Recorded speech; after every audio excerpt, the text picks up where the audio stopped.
Wahi kuona kabisa baba yangu mara anakosa kwenye mkesha, labda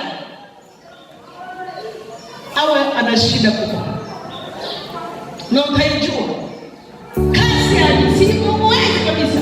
Labda wengine labda ni kazi, lakini wengine inawezekana ikawa si kazi. Sasa huyu kijana tangu ameingia hapa kanisani,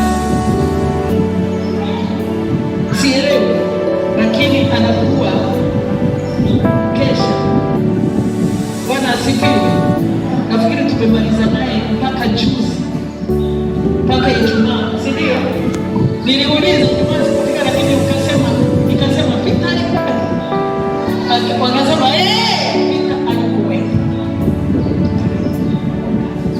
Kwa hiyo tunaangalia ni jinsi gani mwana wa Mungu anasema, ninaomba muendelee, muanze vizuri na muendelee. Zipo roho, lakini Biblia inasema Jumapili, kanisa sio mbele, sio mpige tu, bali ni kufanya kumtimua yule shetani. Yani yeye ametakuona kimya naye. Ndio maana ya kusema mpigeni shetani naye atakimbia. Lakini ngoja tuangalie maneno ya Mungu yatatuelekeza. Yaani kuna watu ambayo wako serious na Mungu huyu, na ukiongea naye unatamani kujifunza vitu kwake. Wananitia sana moyo. Kwa hiyo kuna mtu mmoja aliniambia kitu hapa nikacheka.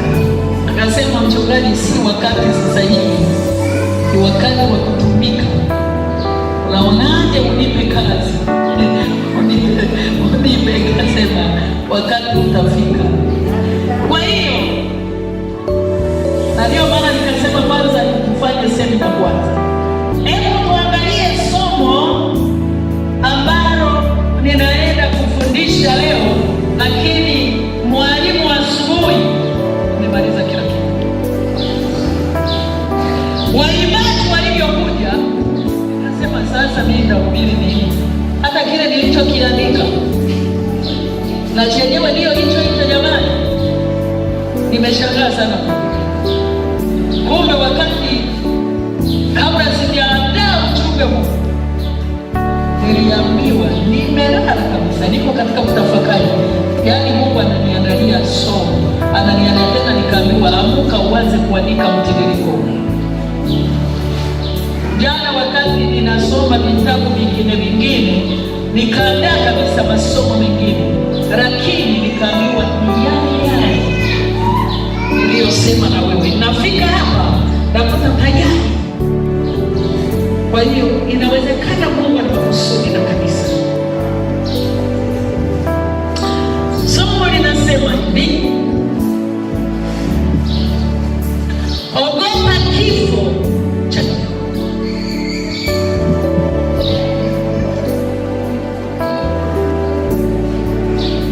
Somo linasema ogopa kifo cha kiroho.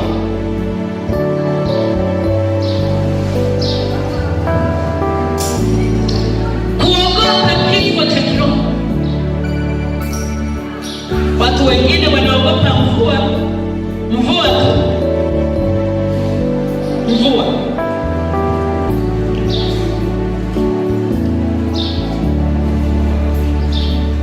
Tuangalie katika kitabu cha Mwanzo sura ya 4 na mstari wa kwanza.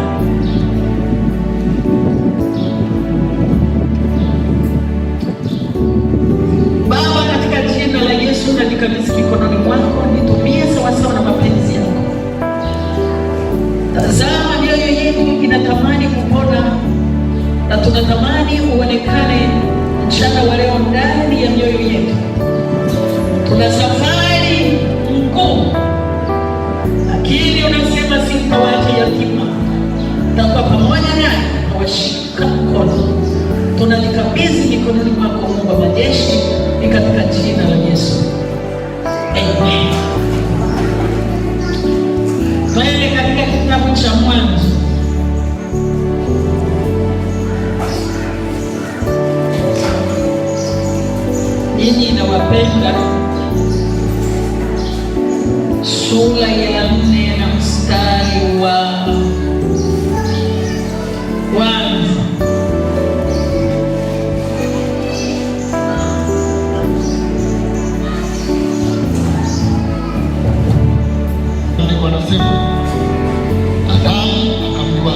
Kaini akakadhabika sana, uso wake ukakunjamana. Bwana akamwambia Kaini, kwa nini una ghadhabu na kwa nini uso wako umekunjamana? Kama ukitenda vyema hutapata kibali, usipotenda vyema dhambi iko inapotea mlangoni, nayo inakutamani wewe, walakini yapasa uishinde. Tunaona asubuhi ya leo tumefundishwa vitu vya msingi vizuri, vitu vya kiroho vitakavyomfanya amwone Mungu. Mtumishi wa Mungu anapokuwa anafundisha, yani ni vizuri kumsikiliza, ni vizuri kufuatana naye, na ni vizuri kumpenda. Bwana asifiwe. Kuna mtu mwingine alisema mimi fulani akisimama simpendi kabisa.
dhambi iko inapotea mlangoni, nayo inakutamani wewe, walakini yapasa uishinde. Haya ni maneno siyo ya kawaida, anaongea na Mungu. Dhambi iko mlangoni, wewe inakuotea, lakini inakupasa uishinde. Hapo kabla ya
Mzee wa kanisa hilo neno lilisoma mwanzo. Leo ni nabii unatembea kanisani. Bwana asifiwe. Leo nikaona ni unabii. Kwa nini tuandike neno moja? Kwa nini? Kwa nini tuandike maneno yanayofanana? Roho ya uasi inapomwingia mtu, yeye haoni mazuri, haoni mazuri, yeye anaona mabaya kwa watu, yeye anaona mabaya.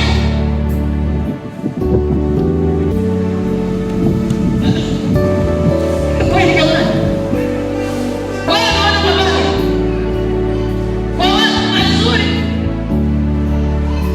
Kuna siku moja nikawa naongea na mtumishi mmoja, yaani yeye amebaki ni kulaumu, ni kusema mimi nimeachwa, mimi jamani, mimi nilikuwa hivi, mimi, yaani bora mtu mwambie kweli. Haleluya, Bwana asifiwe. Mwambie kweli, kama anapona apone. Maana usipomwambia ukweli, wewe ni mtumishi wa Mungu, moyo wako alafu unanyamaza, unasema hata nilaumu. Nikamwambia acha maneno yako, nikamwambia acha.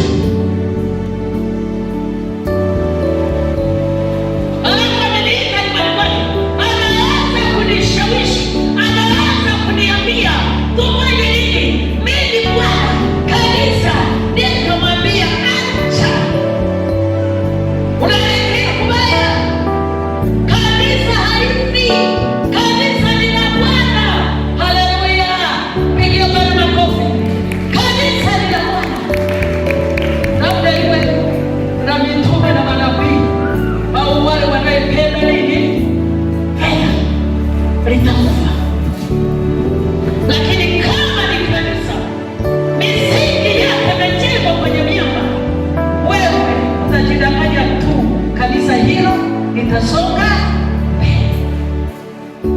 Kamwambia, wewe uliwahi kumsaidia nani?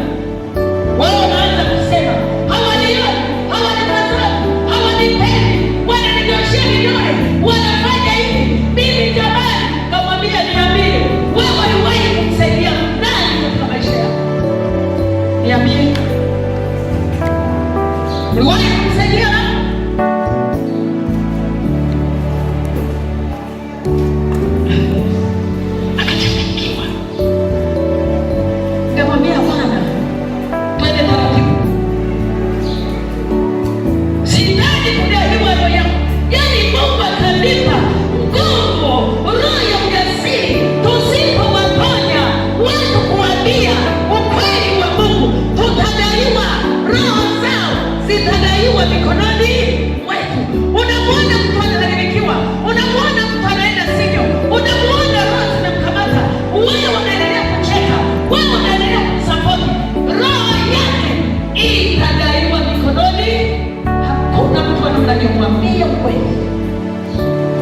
Mwambie tuende kanisani.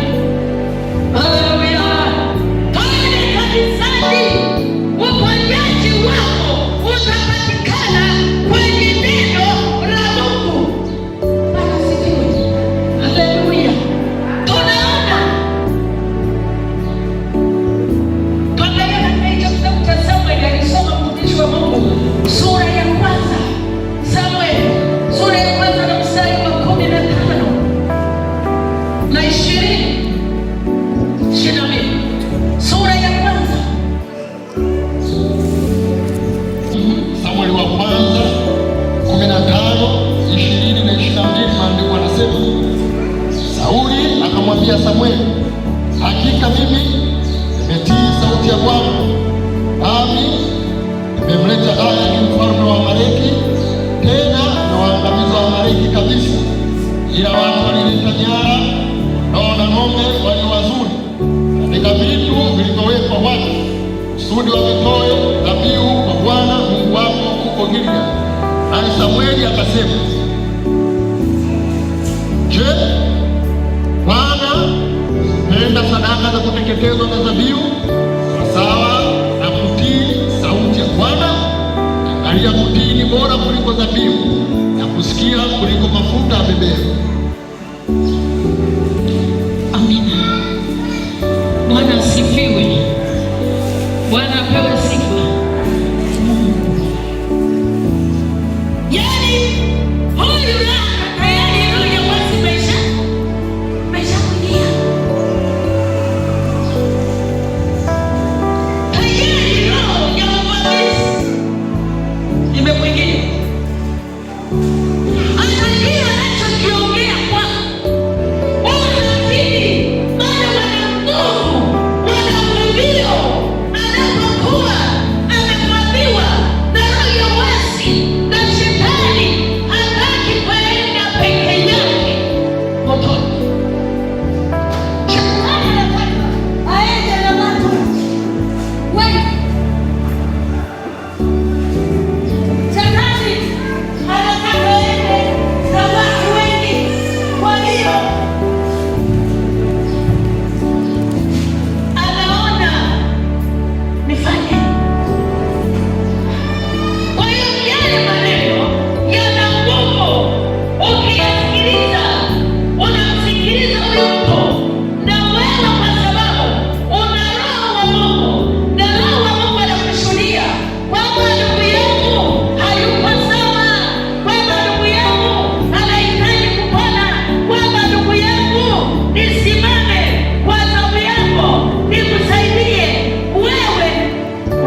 Yusufu. Bwana asifiwe. Akaona mimi sina nguvu ya kushindana na huyu mwanamke ambaye ameshaingiliwa na roho ya ukahaba. Huyu baba na roho za uzinzi zimemvaa. Mimi sina nguvu ya kushindana naye. Bwana kusema, unajua mimi nimekunadia, nimeokoka. Sikiliza wewe, Biblia inasema akakimbia. Mungu akusaidie. Yaani mtu akisha kuwa na roho ya uasi anataka afe na mtu, kwa sababu yeye anajihesabia haki. Ukiona mtu anajihesabia haki, ukimbie. Biblia inasema tunahitaji. Paulo anasema sijafika. Hata wewe, hata mimi mchungaji, sijafika. Lazima nikubali kushuka, kunyenyekea, kuwa kama mtoto mdogo.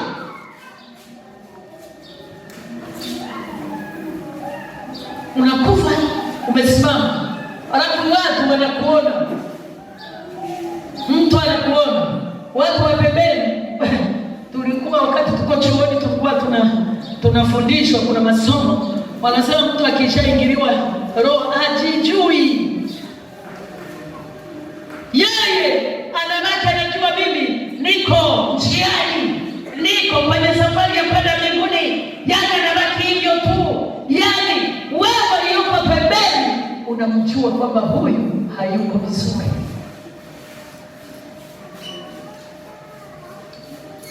Unajua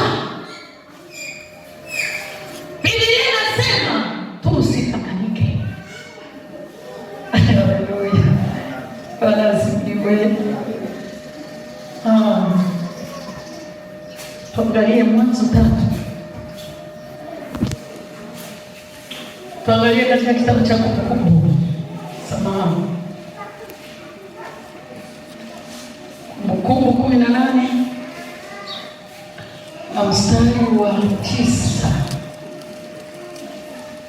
8 na mstari wa 9, maandiko yanasema, utakapokwisha kuingia katika nchi akupayo Bwana Mungu wako, usijifunze kutenda kwa mfano wa machukizo ya mataifa yale, asionekane kwako mtu aapishaye mwanawe au binti yake kati ya moto, ampitishaye mwanawe au binti yake kati ya moto, wala asionekane mtu atazamaye bao, wala mtu atazamaye nyakati mbaya, wala mwenye kubashiri, wala msiiri, wala mtu arogaye kwa kupiga mafundo, wala mtu apandishaye pepo, wala mchawi, wala mtu awaombaye wafu. Fanya hayo.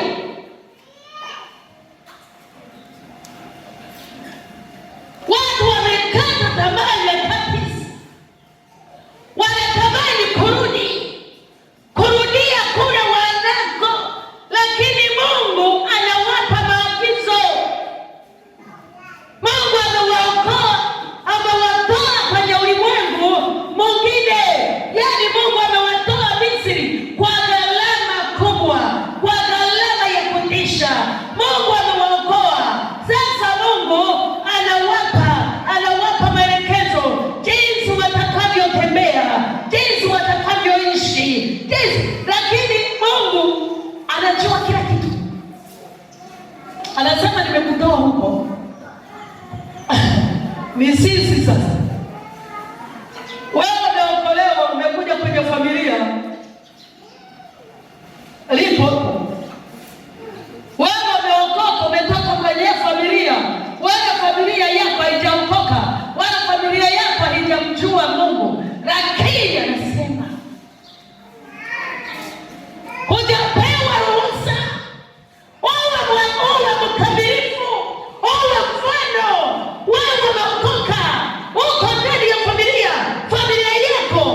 Haleluya, haleluya, haleluya. Toa mfano kwa watu wengine. Toa mfano. Usishawishiwe na chochote, kwa fedha, kwa gharama, kwa chochote, kwa uzuri, kwa dini, kwa magari, kwa majumba, kwa dhahabu. Usishawishiwe kwa chochote.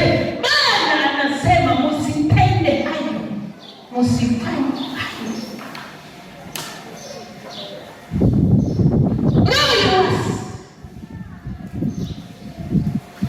Mtu anapokuwa amepungukiwa mambo ya rohoni, anabaki anajihadi. Yeye kazi yake ni kujihadi tu.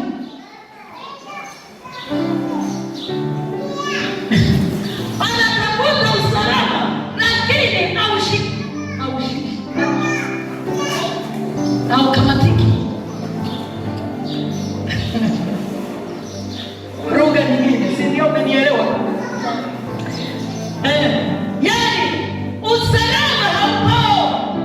Yani hata kama atajifanya, atajaribu kujitengeneza, atajaribu kuigiza, utamtambua tu.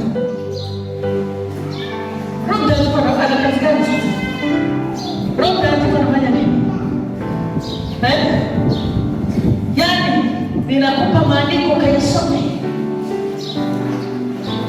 Sifanye kushirikiana kwa namna yoyote. Watu leo wanaenda kwa manabii. Natamani nifundishe imani potofu. Watu wanaenda kwa manabii. Unaacha msingi wa neno.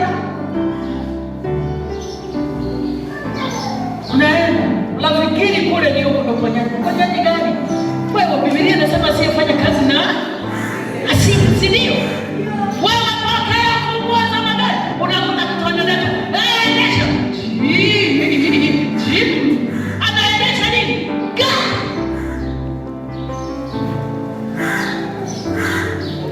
Wewe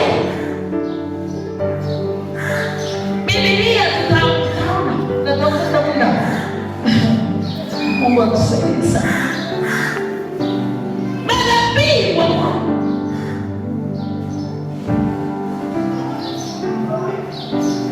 tayari hawana huruma, wapo kwa ajili. Nilikuwa naangalia kwenye mtandao nikaona binti mzuri, sijui ametoroka maskini huko.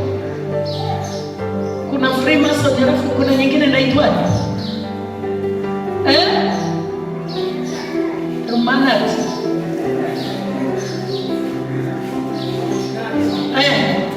Huyo sasa Freemason na hiyo sijui kubwa nini.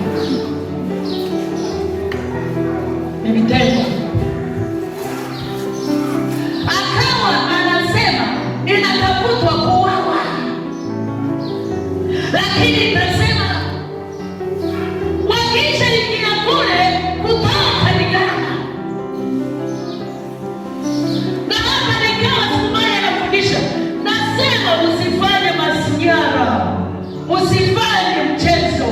Mtu ambayo yuko kwenye ulimwengu ule, iko gharama ya kujitoa ili kumwendea, kuleta ukombozi kwa ajili yake. Iko gharama. Hapo ujue naweza kuchukua hata miezi 6. Unapambana na maroho. Familia yako inapoingia kusema mimi huyu mtu, ngoja jamani, mtu mwingine anasema Bwana, ni kweli tuna nguvu ambazo sio za kawaida, lakini usimjaribu Mungu wako. Usimjaribu Mungu wako. Unapoenda kumtoa yule mtu ambaye ameisha kamatwa, ameisha tekwa, inabidi ujitoe. Ameingia kwa kumwaga damu za watu, inawezekana kwa kutoa kafara.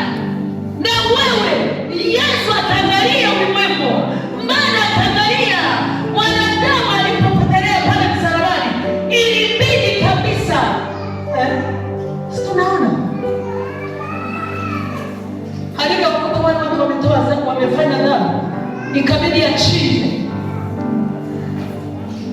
Achini. Maana wale watu tayari wameingia kwenye magano. Sasa wameingia, na mimi lazima niingie agano gani? Niwatoe. Tulifundishwa hapa siku moja, wanaishaingia kwenye agano. Sasa lazima wewe useme, Mungu ninadili na nguvu hii. Kwa kukasirika, vinginevyo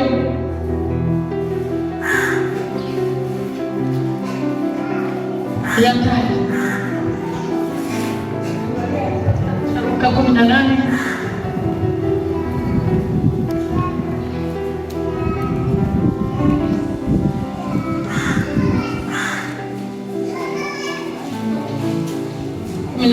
mstari wa 9. Katika jina la Yesu Kristo wa Nazareti, Luka 18:9, akawaambia mfano huu, watu waliojikinai ya kuwa wao ni wenye haki, wakiwadharau wengine wote. Watu wawili walipanda kwenda hekaluni kusali, mmoja Farisayo, wa pili mtoza ushuru. Yule Farisayo akasimama akiomba hivi moyoni mwake, Ee Mungu, nakushukuru kwa kuwa mimi si kama watu wengine, wanyang'anyi, wadhalimu, wazinzi, wala kama huyu mtoza ushuru. Mimi nafunga mara 2 kwa juma, kutoa zaka katika mapato yangu yote. Lakini yule mtoza ushuru alisimama mbali, wala kusubutu hata kuinua macho yake mbinguni, bali alijipiga kifua akisema, Ee Mungu, uniwie radhi mimi mwenye dhambi. Nawaambia, huyu alishuka kwenda nyumbani kwake amehesabiwa haki kuliko yule. Kwa maana kila ajikwezaye ataziliwa, naye ajizilie atakwezwa. Amina. Hapa tunajifunza vurugu, huyu na huyu, huyu na huyu ni vurugu. Mtu na ndugu ni ndugu, ni vurugu. Watoto na wazazi ni vurugu.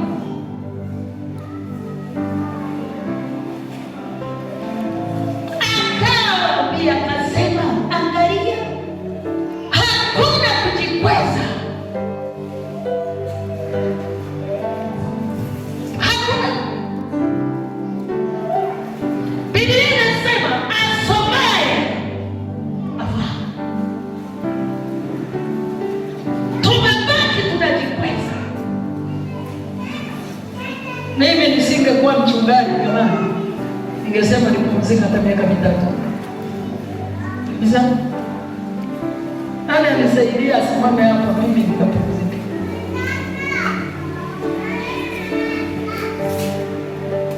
Vurugu. Yaani ndio maana Musa alipoteza network, akapiga mwamba mara.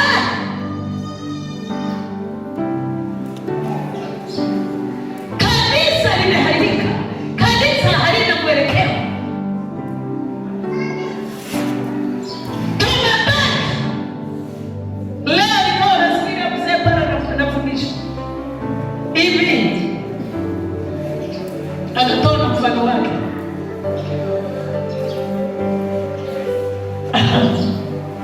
Katoa mfano mzuri.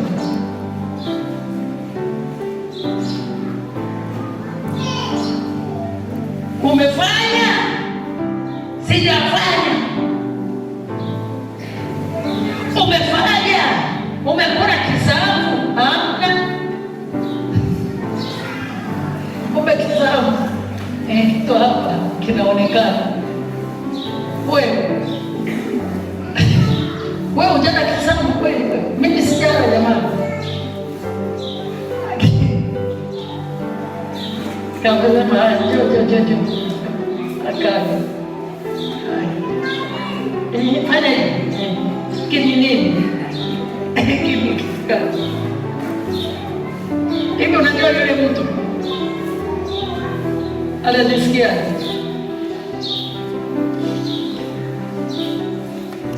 aibu, si ndio? Anaishia kwenye aibu. Siku moja pale kwa mchungaji John kulikuwa na mkutano. Aibu. Mimi nimeshakuwa mchungaji na nimemaliza chuo. Nikaenda pale. Nikasema, ni bwana leo ngoja. Maana nikamwambia pale kwa mkalisha. Kazama.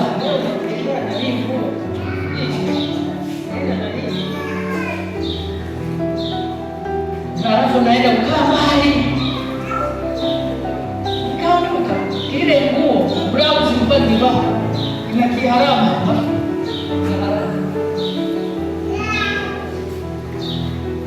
Ninafika pale. Na ndo mchungaji. Karibu mbele, karibu mbele. Sasa huku nako kuna kiharama hapa. Nikasema Mungu wako.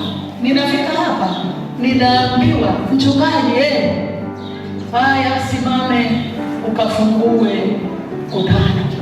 Network kataa. Milioni nakata pa. Akili ikaenda kwenye ile nguo.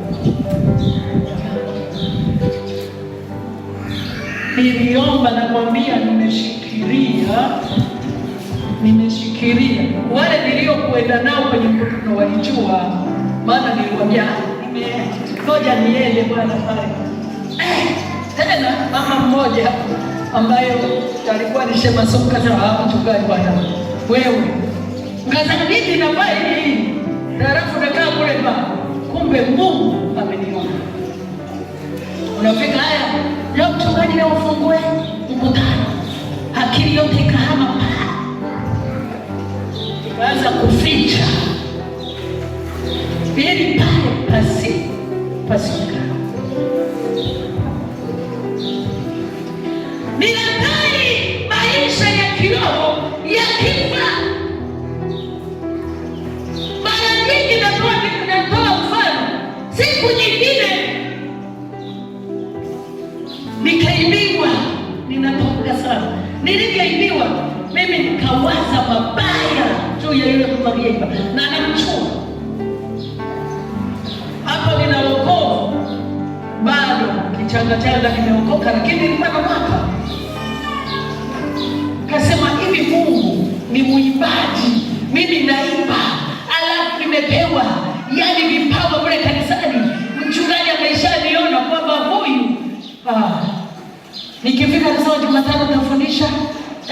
Jamani wale sawa. Lakini nilivyokuja nikaibiwa nguo zote. Lazima unaposema nampenda Mungu, lazima upite kwenye mtiririko wa kimungu. Lazima ujaribiwe kwanza. Kuona una viwango vya kumpenda Mungu kiasi gani. Halafu baadaye sasa Mungu ndiye atakaa. Kwa hiyo huyu mtu anastahili kufanyiwa haya. Niliwaza mimi mwanamke, Mungu Bwana anaangalia na sijui na ujasiri. Nikasema hivi, nikachukua kiberiti nikasema naenda kuichoma ile nyumba. Halafu wokovu naweka. Kwani kuna mtu ananiona? Kwani mimi naibiwa nguo zote, sina hata nguo. Kasema huwa ni ushuhuda ambayo sitawacha. Nikaenda nikafika, halafu nikabeba sifa kubwa. Kamweka mgongoni usiku, nikachukua kiberiti, nikaenda nikafika pale kwenye ile nyumba. Usiku wa manane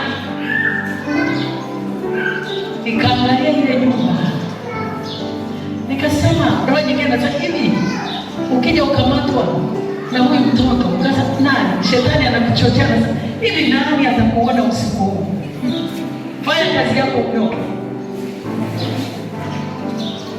Nikakaa, machozi yananitoka, nikaondoka. Kesho yake askofu wetu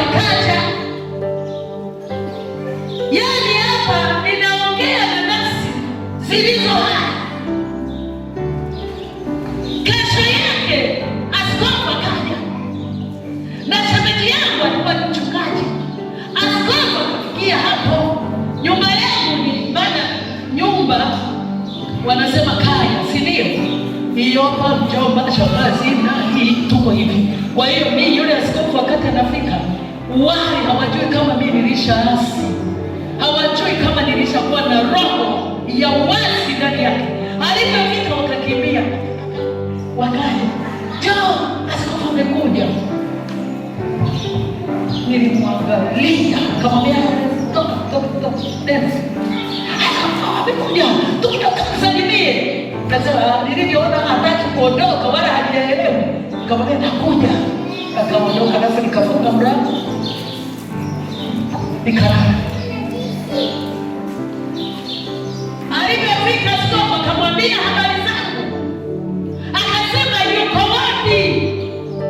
Wakaja wakakuta mlango umefungwa, wakaita kuwa na mahindi yamekomaa, wakakuta mahindi yani wananifatia, oe mama Sifa, mama mimi nasikiliza. Wana Mungu hawezi kufanya jambo lolote kabla hujarekebishwa kwanza. Askofu huyu ametumwa kuja kunifanya, amemwona hajarudisha majibu. Askofu kaja akawa amesimama pale, mimi nawaangalia niko mleza,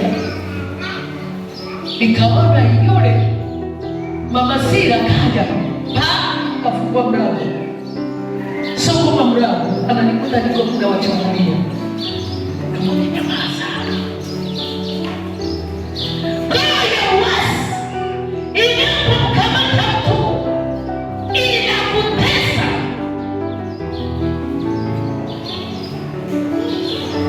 Askofu yuko nje, kuma alikuwa amelala, kama nyamaza, useme uongo, toka nje. Ulikuwa nini? Nasema nilikuwa nimelala. Uongo naongezea uongo, zambi naongezea zambi. Jamani, akanifurahia mimi huko lako kiroho kinanuna. Akasema pole mwanangu na yote yaliyokupata. Nikaona natoa mfukoni mkoba. Miaka ile 30,000, leo hii sijui ni milioni ngapi. Akazitoa kata, akasema mwanangu, nenda piga magoti. Akamwambia nilipiga magoti kama sina akili nzuri. Piga magoti, akaniombea, akasema haya. Alafu akaagiza yule mchungaji, akasema naomba kufanye kitu wapi. Nikaja nikaongezewa tena kanisa, sasa nikaniongezea 20,000. Mungu atusaidie sana. Lakini nilishakamatwa na ile roho, hata mchungaji sitaki kumwona. Hata mchungaji unamnyoshea kidole, hata mshirika unamnyoshea kidole, maana tayari. Kuanzia hapo nikarudi kanisani na huduma zangu zikaendelea.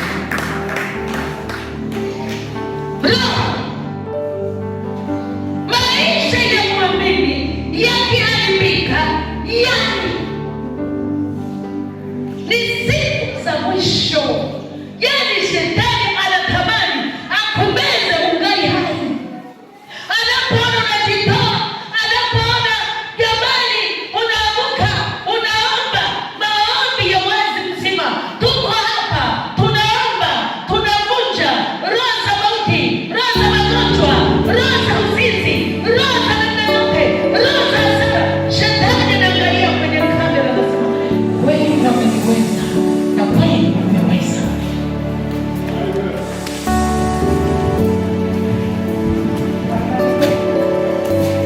Katika Warumi 16:18, alafu mwingine angalia katika kitabu cha Luka 22.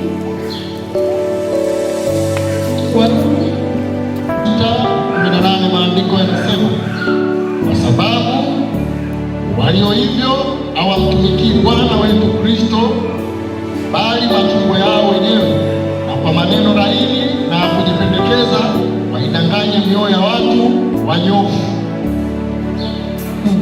Na wasi waangalieni wale wafanyao fitina na mambo ya kukwaza kinyume cha mafundisho mliojifunza, mkajiepushe nao, kwa sababu walio hivyo hawamtumikii Bwana wetu Kristo, bali matumbo yao wenyewe, na kwa maneno laini na ya kujipendekeza waidanganya mioyo ya watu wanyofu. Maana utii wenu umewafikiria watu wote, basi nafurahi kwa ajili yenu. Lakini nataka ninyi kuwa wenye hekima katika mambo mema na wajinga katika mambo mabaya. Haya, Mungu wa amani atamseta shetani chini ya miguu yenu upesi. Neema ya Bwana wetu Yesu Kristo aiwe pamoja nanyi. Amina.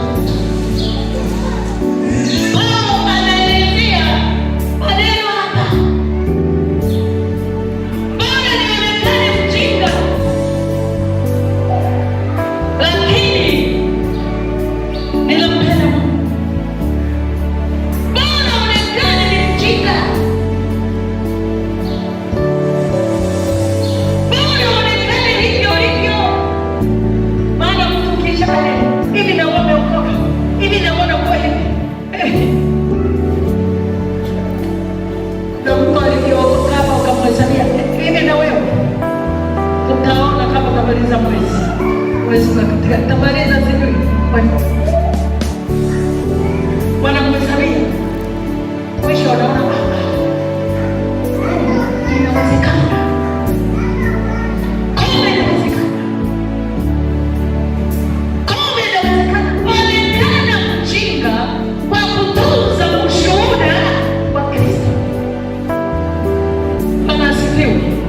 Onekana, nionekane mjinga, nionekane hivyo, lakini kwa kujisalimisha kwa nani?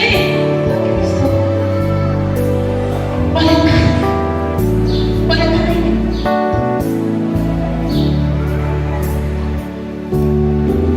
Luka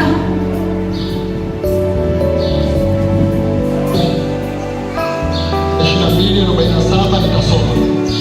Basi alipokuwa katika kusema, tazama mkutano wa watu, na yule aitwaye Yuda naye ni mmoja akamkaribia Yesu ili kumbusu. Yesu akamwambia, Yuda, wamsaliti mwana wa Adamu kwa kumbusu? Na wale waliokuwa karibu naye walipoona yanayotukia walisema, Bwana, tuwapige kwa upanga? Mmoja wao akampiga mtumwa wa kuhani mkuu, akamkata sikio la kuume. Luka 22:47 katika jina la Yesu Kristo wa Nazareti. Basi alipokuwa katika kusema, tazama mkutano wa watu, yule aitwaye Yuda ambaye ni mmoja wale thenashara amewatangulia, akamkaribia Yesu ili kumbusu. Yesu akamwambia, Yuda, wamsaliti mwana wa Adamu kwa kumbusu?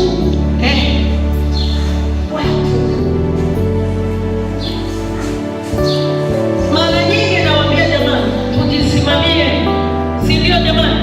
Simama kwa miguu yako. Unaweza ukasalitiwa na mtu unayemwamini. Roho ya uasi inapoingia kwa mtu, yaani shetani hana huruma, anataka anzie hapo, atafute na wengine. Na nasema mara nyingi kwamba shetani hachezi na mgambo, anacheza na watu wenye nguvu. Unaona, alianza kwa Yuda, anamsaliti Kristo. Yesu akasema, tunaona maneno aliyomwambia Yuda, unambusu kwa kumsaliti mwana wa Adamu,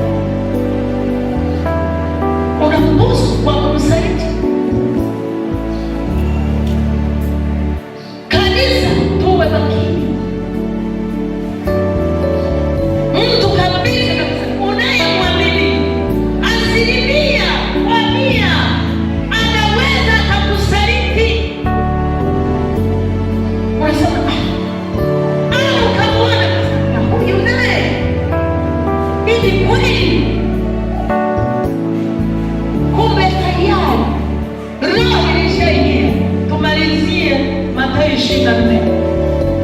tutaendelea jioni, tutaendelea mstari wa 5. Maandiko yanasema Mathayo 24:5, kwa sababu wengi watakuja kwa jina langu wakisema mimi ni Kristo, nao watawadanganya wengi. Nanyi mtasikia habari za vita na matetesi ya vita. Angalieni msitishwe, maana hayo hayana budi kutukia, lakini ule mwisho bado. Kwa maana taifa litaondoka kupigana na taifa, na ufalme na ufalme, na kuwa na njaa na matetemeko ya nchi mahali. Na yoyote ndio mwanzo wa utumwa. Wakati huo watawasaliti ninyi mpate dhiki, nao watawaua, nanyi mtakuwa watu wa kuchukiwa na mataifa yote kwa ajili ya jina langu. Ndipo wengi watakapojikwaa, nao watasalitiana na kuchukiana, na manabii wengi wa uongo watatokea na kuwadanganya wengi. Na kwa sababu ya kuongezeka maasi, upendo wa wengi utapoa, lakini mwenye kuvumilia hata mwisho ndiye atakayeokoka. Nasikia Yesu anawaambia wanafunzi wake kwamba nyakati za mwisho manabii wa uongo watatokea, na watadanganya sio wachache, watadanganya wengi. Wanafanya mambo kama hivi tunavyoyashuhudia, wanahubiri kama madereva Bwana, alafu anakwambia Bwana, wewe kwanza kanisani kwenu usitoe sadaka. Kwanza wameshaharibu uchumi. Sasa hivi uchumi umeharibu, wanaharibu kwanza uchumi, alafu wanajitokeza manabii wanakwambia Bwana, fedha iko kwangu, nitakupa fedha, nitakupa chochote unachokitaka. Usipokuwa makini utaweza kudanganyika.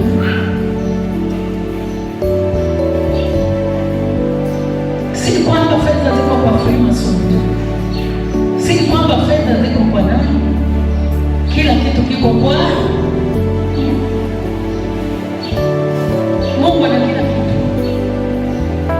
Kimwamini Kristo katika roho na kweli, utapata vyote. Yesu anasema utapata vyote, na kwamba hakuna lisilowezekana. Lakini neno litimie, manabii wa uongo watakuja ili kudanganya wengi. Matetesi mengi ya vita kama leo hii tunavyosikia, China inasimama kama Marekani utaenda kuisaidia Israeli, nitakupiga Marekani. Marekani naye anasema kama amuta tamka tena tamka hizo nyuki vyao, tunataka tusifute wenyewe kwa kutamka. Marekani naye anaingia anasema nitakupiga. Hebu niambie, chakula, njaa, matetemeko, njaa, magonjwa. Leo kumwambia daktari, wewe nenda kwa daktari, ajua nauma nini. Unajua kichwa, hata wewe mwenyewe hujui unauma vitu gani.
ndugu yako anakusaidia, tunasema kwa nini? Magonjwa unaenda hospitali, daktari anasema, daktari mmoja anasema mimi watu wa vidonda vya tumbo, mimi nimeshawaambia wale vyakula vyote, tutawakataza nini sasa? Mtu akienda kwa unauma nini? Ngoja anasema sijui inachouma. Nyakati za mwisho, nyakati za hatari, roho ya uasi imemwagika. Jilinde, jilinde, jiponye, mtafute Mungu kwa machozi, uwe na hofu na Kristo. Soma neno, omba. Wewe mwenyewe, hata kama kanisa linatangaza maombi, wewe mwenyewe, lakini sio kazi. Mimi jamani, hapana. Mungu atusaidie, Mungu atuokoe, Mungu atuponye, tusimame.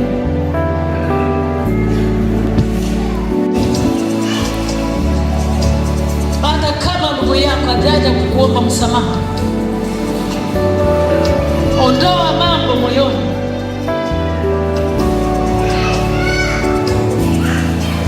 Mpende, tuheshimu wakubwa kwa wadogo, usijihesabie haki.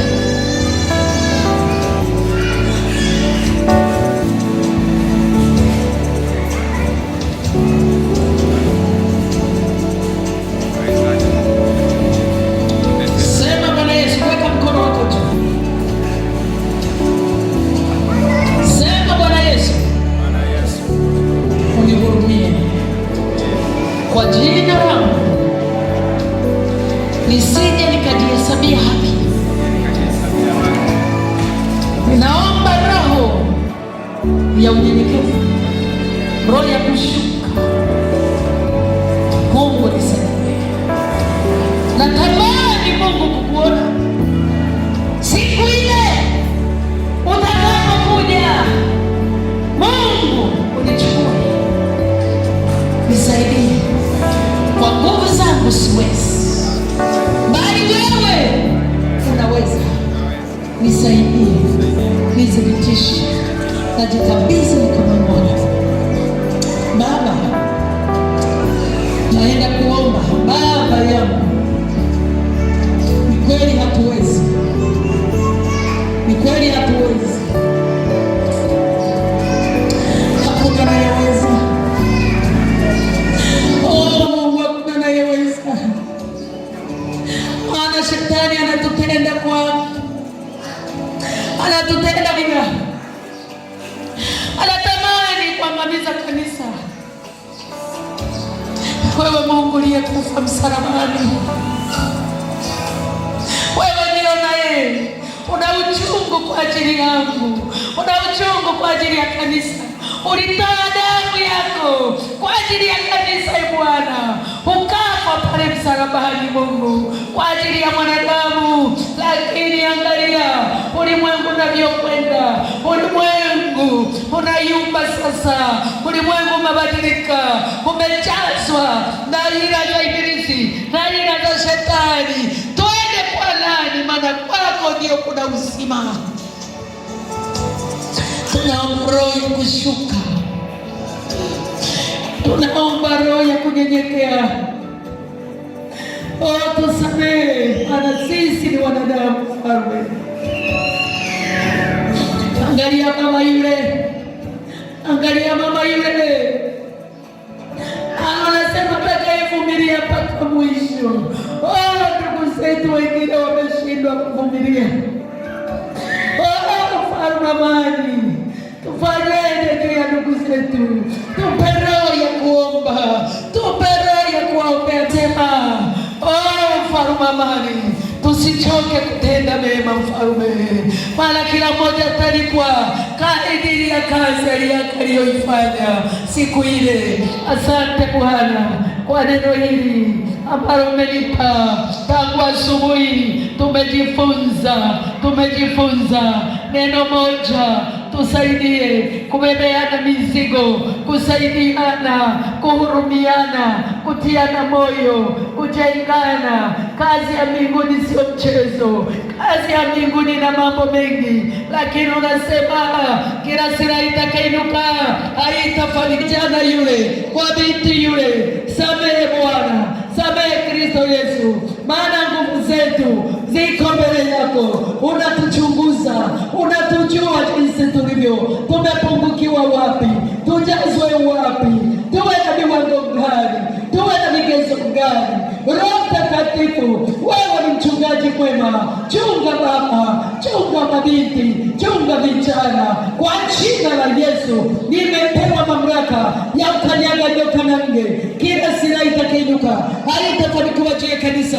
Roho za shetani, vishawishi, roho za kukatisha tamaa juu ya safari ya kwenda mbinguni haitasimama. Juu ya ndoa haitasimama. Magonjwa hayatasimama. Roho za uasi hautasimama. Na kembea na kuvunja na kutangua mashauri na vikao. Hili ni kanisa ambayo Bwana amelijenga juu ya miamba, halitatikisika kwa jina la Yesu Kristo. Mungu athibitishe, uwapande kwenye ufalme kwa jina la Yesu. Na Roho Mtakatifu tuwashika ukiwatia nguvu. Bwana tusaidie, Bwana tusaidie, tunajikabidhi mikononi mwako. Asante Bwana kwa ajili ya ibada nzuri. Tangu asubuhi tulikuwepo, tumejifunza, neno lako likae ndani ya mioyo yetu. Asante Roho Mtakatifu. Tumeona Zaburi 119 na mstari wa 11. Neno la Mungu likikaa ndani, tutashinda vita. Tunajikabidhi mikononi mwako. Ibada ya jioni niweka mikononi mwako. Saidia, tufundishe. Tunatamani kushuka na kunyenyekea mbele zako. Ni katika jina la Baba, Mwana na Roho Mtakatifu, Mwana wa Mungu aliye hai, tunakushukuru. Tuseme amen.